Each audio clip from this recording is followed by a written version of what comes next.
एक ऐसा कस्बा जहां हर कोई एक दूसरे को जानता था और जिंदगी रोज एक सी चलती थी। ना कोई हलचल, ना कोई अफवाह, मानो वक्त थम गया हो। लेकिन कहते हैं ना, सबसे शांत पानी में सबसे गहरे राज छिपे होते हैं। कस्बे में हाल ही में एक नया चेहरा आया था। रोहित, 27 साल का युवा पत्रकार, जो मुंबई की तेज जिंदगी से ऊब कर कुछ सुकून की तलाश में राजनगर आ गया था। पर सुकून के साथ साथ वो कुछ और भी ढूंढ रहा था। रहस्य, पुरानी कहानियां और वो सच जो दुनिया छुपा लेती है। बारिश की एक रात, जब पूरा कस्बा घरों में दुबका हुआ था, रोहित एक पुराने रास्ते से अपने घर लौट रहा था। अंधेरे में एक टूटी सी लैंप पोस्ट के नीचे उसे एक पुराना पीला लिफाफा पड़ा मिला। लिफाफा गीला था, किनारे फटे हुए थे। लेकिन जो चीज सबसे अजीब थी, वो था उस पर लगा एक पुराना मोम का सील। उस पर एक निशान बना था, आधा चांद और एक चाबी। ना कोई प्रेषक का नाम, ना कोई पता। रोहित ने लिफाफा उठाया और घर ले आया। घर पहुंचकर उसने धीरे धीरे सील तोड़ा। उसके अंदर एक कागज था, पुराना, कांपते हाथों से लिखा गया।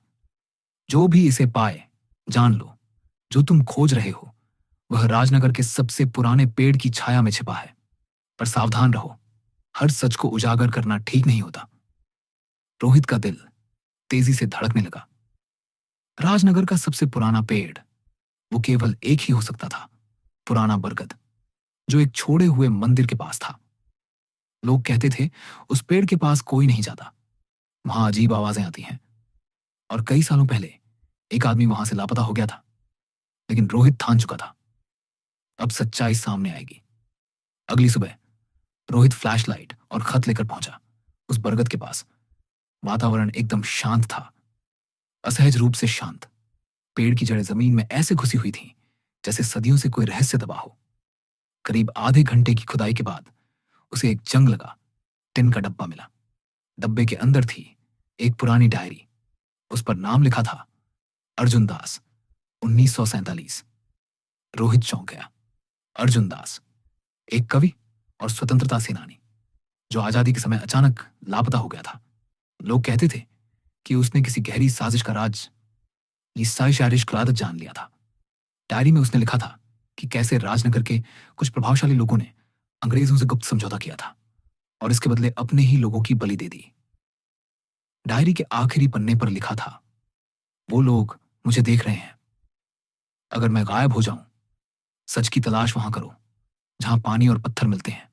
और ध्यान रखना, तुम्हारी चुप्पी ही तुम्हारी राह दिखाएगी। काफी खोजबीन के बाद रोहित को एक पुरानी गुफा के बारे में पता चला। एक जगह जहां कभी साधु तपस्या करते थे और अब वीरान पड़ी थी।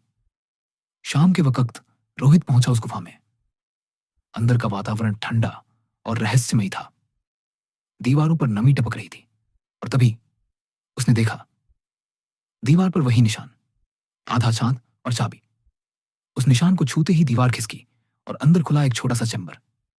वहां एक लोहे का संदूक रखा था, जिसमें सरकारी दस्तावेज, नक्शे और पुराने खत थे। सभी उस साजिश के सबूत, जिसे अर्जुन दास उजागर करना चाहता था।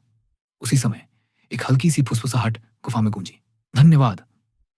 और फिर सन्नाटा। रोहित ने सारे दस्तावेज पब्लिक कर दिए। देश भर में हलचल मच गई। राजनगर का नाम अखबारों में आया। लेकिन अब वो डर के लिए नहीं, सच के लिए। कहते हैं वो बरगद अब कुछ और ही तरह से सरसराता है। जैसे अब वो चुप नहीं, बल्कि सुकून में है। और रोहित, वो आज भी अपने ब्लॉग पर लिखता है, लेकिन हर पोस्ट एक ही लाइन से शुरू करता है, कुछ खत कभी अपने पते तक नहीं पहुंचते जब तक उन्हें सही पाठक न मिल जाए। तो बताइए, अगर वो खत आपके हाथ लगता, क्या आप उसकी परछाइयों का पीछा करते?